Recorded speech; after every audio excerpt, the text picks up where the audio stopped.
اعوذ باللہ من الشیطان الرجیم بسم اللہ الرحمن الرحیم اللہم صل علی محمد وآل محمد۔ نبی اکرم حضرت محمد مصطفیٰ صلی اللہ علیہ وآلہ وسلم ارشاد فرماتے ہیں کہ جس گھر میں یہ چار چیزیں داخل ہو جائیں وہ گھر تباہ و برباد ہو جاتا ہے، اس گھر سے برکت اٹھ جاتی ہے۔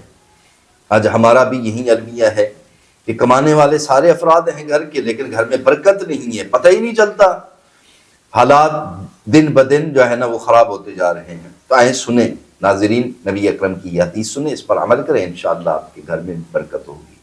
پھر میں چار کام ایسے ہیں کہ جس گھر میں چار فعل، یہ چار چیزیں ہوں، اس گھر سے برکت اٹھ جائے گی۔ پوچھا کہ یا رسول اللہ وہ کام کون سے ہیں؟ فرمایا سب سے پہلا، جس گھر میں چوری داخل ہو جائے وہ گھر تباہ و برباد ہو جاتا ہے اور اس گھر سے برکت اٹھ جاتی ہے۔ دوسرا فرمایا جس گھر میں خیانت داخل ہو جائے وہ گھر بھی برباد ہو جاتا ہے اور اس گھر سے برکت اٹھ جاتی ہے۔ تیسرا جس گھر میں شراب خوری داخل ہو جائے وہ گھر تباہ و برباد ہو جاتا ہے، وہ گھر ختم ہو جاتا ہے اور اس گھر سے برکت اٹھ جاتی ہے۔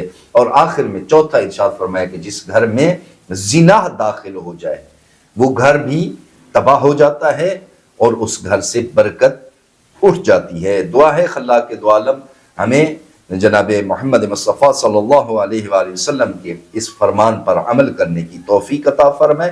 خداوند عالم ہمارے مال و رزق میں فراوانی اور برکت عطا فرمائے۔ والسلام علیکم ورحمۃ اللہ وبرکاتہ۔